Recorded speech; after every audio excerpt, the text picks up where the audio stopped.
All right. Welcome to another edition of Model Talk Tuesdays. I am a lady named Pearl, the founder of a Lady Named Pearl Leadership Academy, where our mission is to shape the confidence, you all, the confidence of girls and women to become future leaders through modeling, leadership, and entrepreneurship. And we have this awesome series called Model Talk Tuesdays, where we bring on just amazing energy that I've had the opportunity to cross paths with. And we introduce you to them, and you all are open to ask any questions. So today we have the awesome, amazing Tan Smith. How are you today, love? I'm good. How are you? I am wonderful. I am wonderful.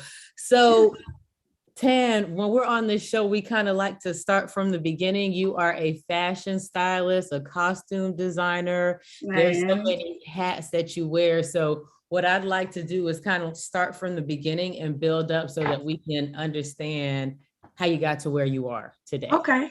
Okay. Okay, awesome. Um, I'm so sorry, y'all.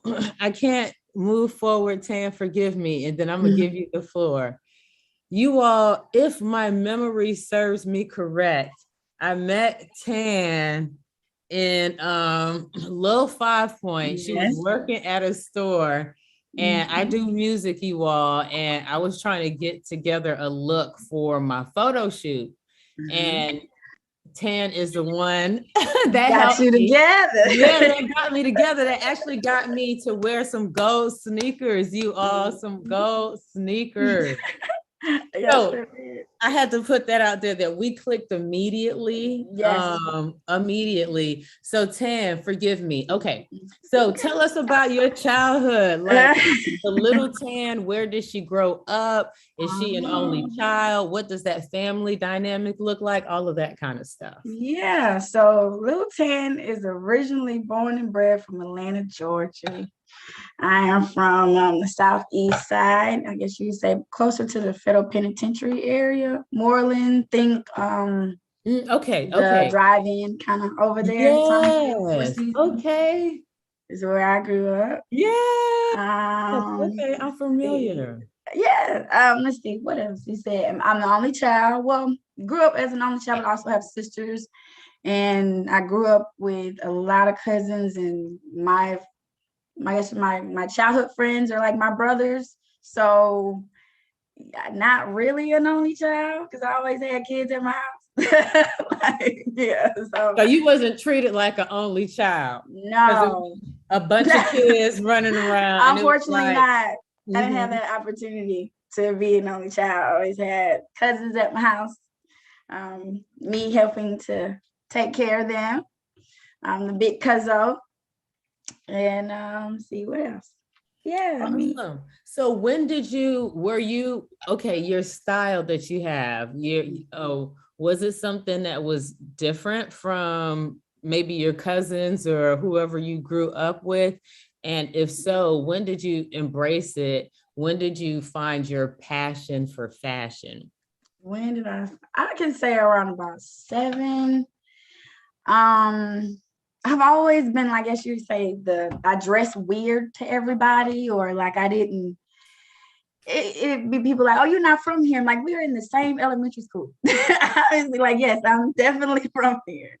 I've always just been considered weird or like the different kid, the Yeah, eclectic kid you growing know what up. it's giving me now? Like Andre 3000 vibes. You get what I'm Yeah. saying? Just like that cool, dope as, excuse me, students, I just got to Yeah. say it the way it is.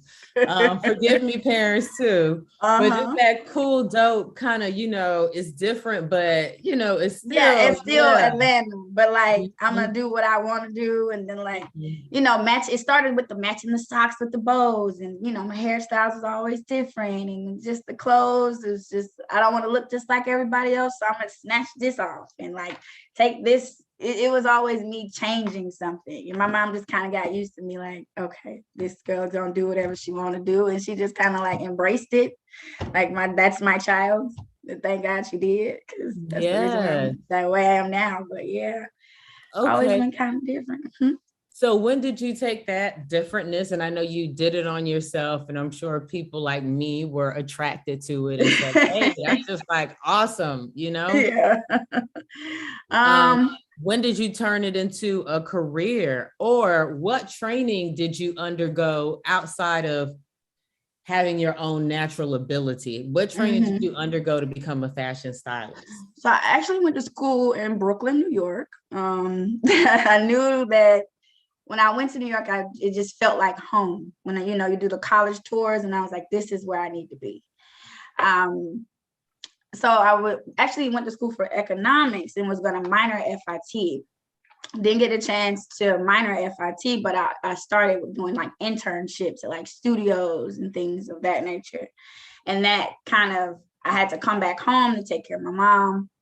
I didn't think I could do fashion in Atlanta the way that I was like starting in New York, but I started as a jewelry designer. That's kind of where my it started there. And where you met me at Cherry Bomb, that was where they carried my jewelry. And I was also, styling and managing and buying there in the 5 Points. Then when I met you, that was so long ago. If you think about it, oh wow. And starting from the designer, turning into the like really styling artist, and like it started from that of me working with labels, because the artist would buy my pieces and wouldn't know how to put them together. And then that's how I started working with labels and doing like image branding, concerts, videos, cover shoots, so forth. And then it's just like it snowballed from there. That's just crazy. So would you say anyone has taken your style? And if so, how did that feel? Or have you only been the one and only? Has anybody taken my style? Yeah. I can say, I've literally had artists say, I want this, like point at me. And I wouldn't mind it because it's a compliment, in the beginning, you'd be like, girl, but you're like, okay. And I always change my style. Like I'm like forever evolving. So like what I do for me, it's gonna be completely different for that person. So I would never take it. It'll be them. You know what I mean? I would never turn them into me, if that makes sense. But I would give them a portion of whatever they liked of me. Yeah. Okay, got you. Look, so in the chat room, shout out to Gail. I see you. I'm tuning into the chat room. Amber, hey, what's up, girl? Kennedy, what's up? Bridget, Charlene, Niera, I see you. One of the questions is, do you still design jewelry? Oh, that's I haven't designed jewelry, I think, since 2013, 14, but I still do little things here and there when I get like ideas for things, but I haven't like did it on the mass, like a bigger scale like I used to, because I went from, we did it at Cherry Bomb and Bill Home. And I haven't done that since we sold out. So the next question is like, what type of services, if someone was interested in being a fashion stylist, what type of services do what do fashion stylists do? What do? We do that. So I would say what services? Personal shopping, helping you create a brand for yourself with your image, as in we can do wardrobe detoxes, editorial. It's so many different levels of like styling, also styling and costume design. So it's like it kind of goes hand in hand. So you can do TV, commercial, theater. I've also done theater. There's so many different facets of being a stylist. I don't know. I hope I answered your question. Yeah.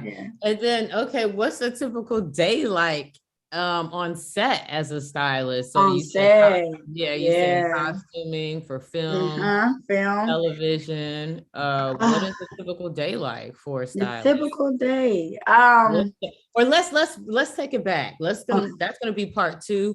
Since we have a lot of models on, what is a typical role and day like for a stylist on a fashion shoot with a model. I think that with may be them, a more help appropriate. them understand. Yeah. Mm-hmm. So, we're usually there a little bit earlier. We're already set up. The photographer, makeup artist, stylist, we're usually already kind of have an idea of what the model would need for their portfolio, and what we're trying to execute, if it's going to be inside, outside, offset. And then when the model gets there, I'm ready to go. You have your nude underwear and all the garments ready to go for me to start dressing you and getting you prepared. And then they start, sometimes the photographer asks you for your, different poses and put you in different like areas. And then I'm kind of here to like fix you, make sure like if something's munching up or I can't see something, if it's not really like, I guess you could say, flattering your figure, that's where I come in. And if they're like, I'm here to fix everything, basically. Yeah. Yeah, and that's so important because I know sometimes some of the students go out on the runway and you like, what the heck? Like, did anybody look at you before nobody you touched out? you? Yeah. Nobody touched you. You nobody like touched you. coming out like, so that role is so important. That last look, that touch, last look. That's me. So I know that you worked at New York Fashion Week, and that's another way we had connected again because I ran into you. IMG Models, they give us tickets every season to go to New York Fashion Week. We're not sure what's going to happen next season because they said they don't know what type of audience they're going to, have. You get what I'm saying? In terms since of COVID, Fashion Week has been so completely different. Like we were doing, I had a few virtual ones before this past Fashion Week. You're starting to kind of get back to normal of us actually being physically there with everybody in the crowd. But yeah, things are really different now that COVID is come around. Yeah.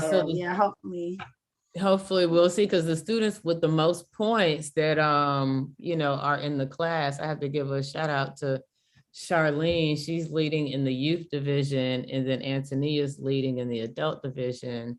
Okay. And that's level 1. And for level 2, Victoria's leading in the youth division, and Bria and Sarita are battling it out. So anyway, the students that get the most points get tickets to go to New York Fashion Week. However, because they're not sure what's going to happen, they're going to have to hold. If it don't happen this semester, they're going to have to hold off for next season.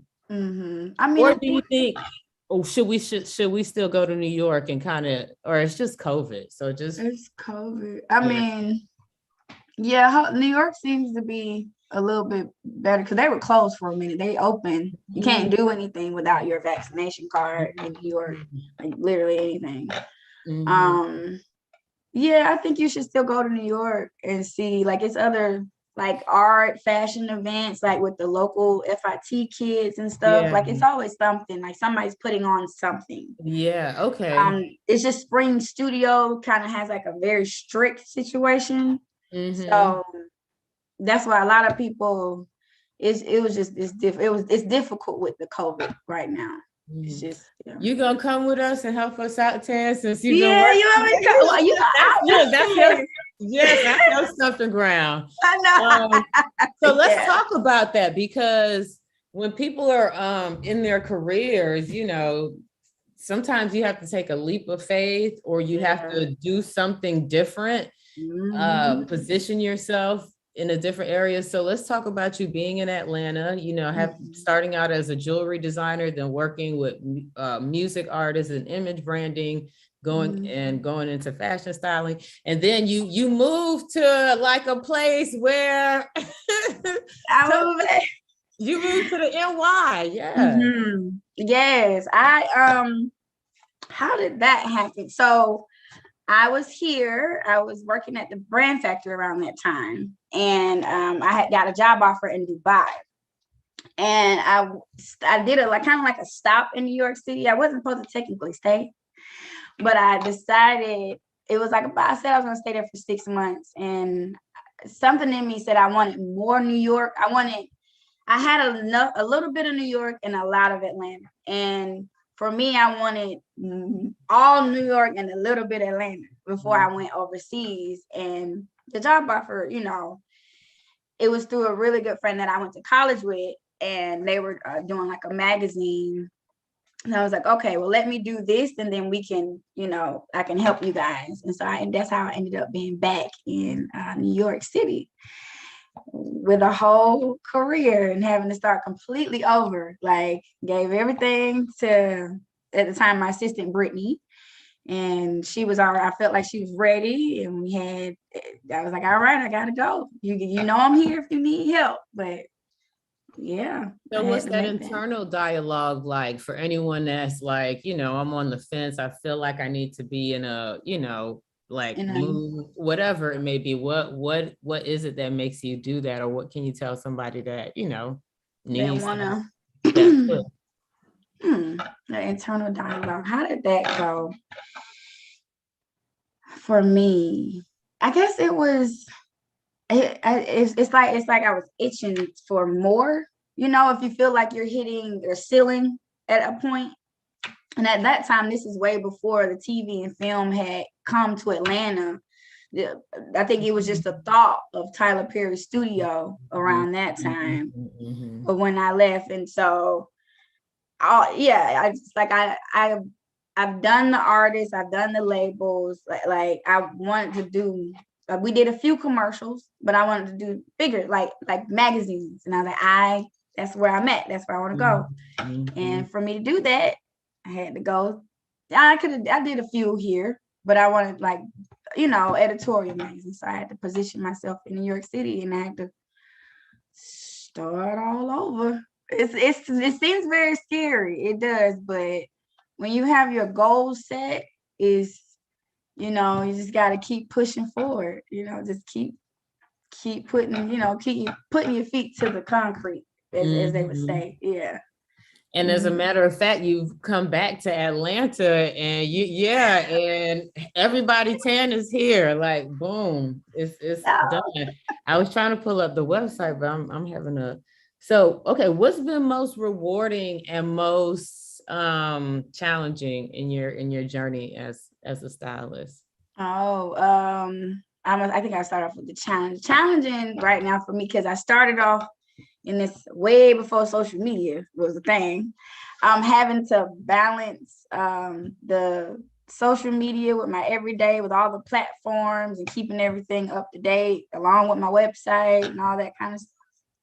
I can say that's definitely challenging. Rewarding, I can say talking and working with kids. When we was at the brand factory, we would have upward bound kids come over to the studio, and be some kids that were interested in fashion, some interested in photography, some interested in videography. And it was kind of cool to show them like it was an all Black team, and for them to see other careers outside of being a rapper and an athlete, and and let them create. And so that was like I'm doing something right, just to see them create that's my reward. Yeah. No, that's huge. It's like something you planted, or even an assignment that you gave, birth something. Yeah. I have a question in the chat room for you. Yeah. Okay, it is, who have you styled? Girl, they want names. They want names. I knew it. A lady named Pearl. That's exactly all that you need. Once you got her on your list, that's it, y'all. So that's the answer. That's all y'all need to know. That's it. See at the top. I had a few actors. So Debbie Ayurende, she's the sister in Harriet Tubman. And in the Luke Cage, I've done Cynthia Bailey, Angela Simmons. Who else? It's so. I guess I should keep a list of people. They're on my website if you want to see everybody. Models from New York Fashion Week. Yeah. It's all that. It's on the site. Hopefully, y'all like it when you see it. Somebody said that's my cousin, y'all. Welcome to T's room. Shout out to her. Um, I'm I not. guess. You got a cousin? Okay. Um, all right. Okay. Who inspires you? Who inspires me? Um, I can. I feel like I can't pinpoint one person or thing. There's so many things that inspire me, like artists, music. Mm, Um, I mean, I get visions and dreams sometimes, and gotta like I gotta recreate this. Um, Literally everything, my day to day, just my different encountering with people. Just listening to people's lives and thinking like, oh, it's somewhere I can help in their day to day if I can. So, I don't know. I feel like I don't know. Hopefully, I answered that the best way. yeah, like life inspires you, Yeah, life, Right. literally. Yeah, yeah. Like, Pretty much. That's what I got from feel it. like life. Life.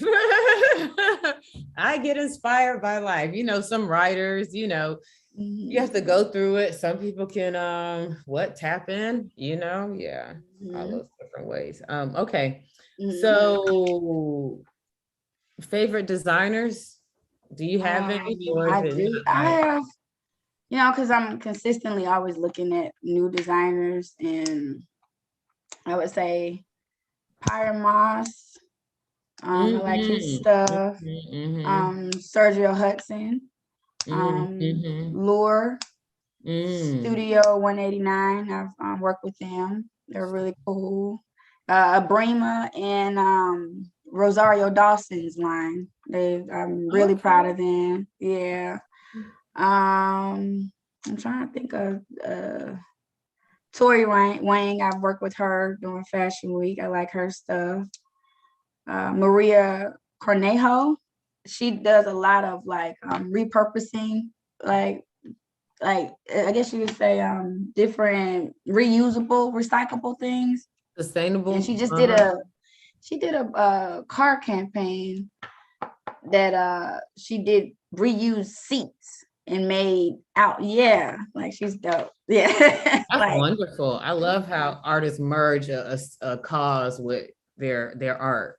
Mhm. yeah. I like we gotta save the world the best way we can, and let's reuse and recycle as much as we can. Yeah. And it's Mhm. like I have to get, it's just active, Same, same. active about that. But yeah, I love the movement that's happening. All right, students, do you Mhm. have any questions for Miss Smith, for Miss Tan? Let me know. Chime in at any time. We're on this platform for really 30 minutes. Sometimes we go a little bit over. Okay, Okay. who's Rosario Dawson line? Didn't realize she had a line. Yeah, Studio 189. It's Okay, Rosario with Abrima. Hmm. and then your cousin said that's her YouTube name. So What? get it together. So that's my that get it together is my part. But your cousin, she said that's her YouTube name. All Oh, right. Mhm. I don't know, wait, my girl. cousin Look. is on here. Yeah, that's what she said. She said she your cousin. So Oh, okay. I I'm guess. sure yeah, I was questions on that later. Okay. So if you had or who are some dream clients you would want to work for? Oh, dream clients. I used Lady Gaga, definitely Ooh, one. Erica Badu, okay. one. Who I have Rihanna. It's Mm-hmm. definitely like usually give me all the eclectic out the box ones, and we can just go Mm-hmm. ham. Those are the Mm-hmm. ones I kind of gravitate to. I would love Andre 3000. That would be nice. That would be so awesome. That would be a dream. And then y'all be on Um, the shoot together. yeah, yeah, like Bilal. Um, Mhm. there's so many. I'm trying to think of like ASAP Rocky. If I gotta give at least one rapper. Mhm. Yeah, so, So a rapper in a bunch. yeah. Um, Okay, so if you could leave us with a pearl of wisdom, Wisdom. and she said her Yeah. name is Christina Tucker. Yeah, that's my little cousin. That's my little baby cousin. If you could leave us with a pearl of wisdom, something that you've learned on your journey, what would that be? Um, well, I'm sitting right in front of my favorite artist, Basquiat here. And one Hmm. is his phrase, I'm gonna make sure because I made sure I want to say it exactly the way he says it. It's not who you are that holds you back, it's who you think you're not. Mhm. And I would say fear and self-sabotage is definitely one of the things that I feel everyone needs to conquer to get anything done. So that's something I've learned, to not hold yourself back and just don't listen to anybody. Don't even listen to the little parasite in your head. Just go. And that's No, it. I think that's so powerful, Tam, because I don't ever hear anyone talk about self-sabotage enough. You get what I'm saying? Like, Girl, yes, it's a even thing. though, yeah, it's a huge thing. I've never heard anybody pearl of wisdom use self-sabotage. It's always, the believe in yourself, which is part of Yeah, that. But like, thank you for yeah, hitting on that and bringing that term out yeah. so that it brings awareness to the way that we think about ourselves. Mhm. And yeah, that is a powerful quote by Basquiat. So Yeah. thank you for sharing that. Thank you for tuning in, everyone from class and our guests as well. Thank you, Tan Yeah, Smith, you're for, welcome. for interviewing with us for another edition of Model Talk Tuesdays. You all, this is the last Model Talk Tuesdays for the fall semester. I get a break, even though I do love this platform. We will be coming back on in the spring. So thank Okay. you all for tuning in for our 8-part series for the fall. And thank you, Tam, for closing us out. Oh, And, yay. I'm the last person. yes, and then you all, I'll see you next time. I'll see you in the spring for another edition of Model Talk Tuesdays. Tam, hold on.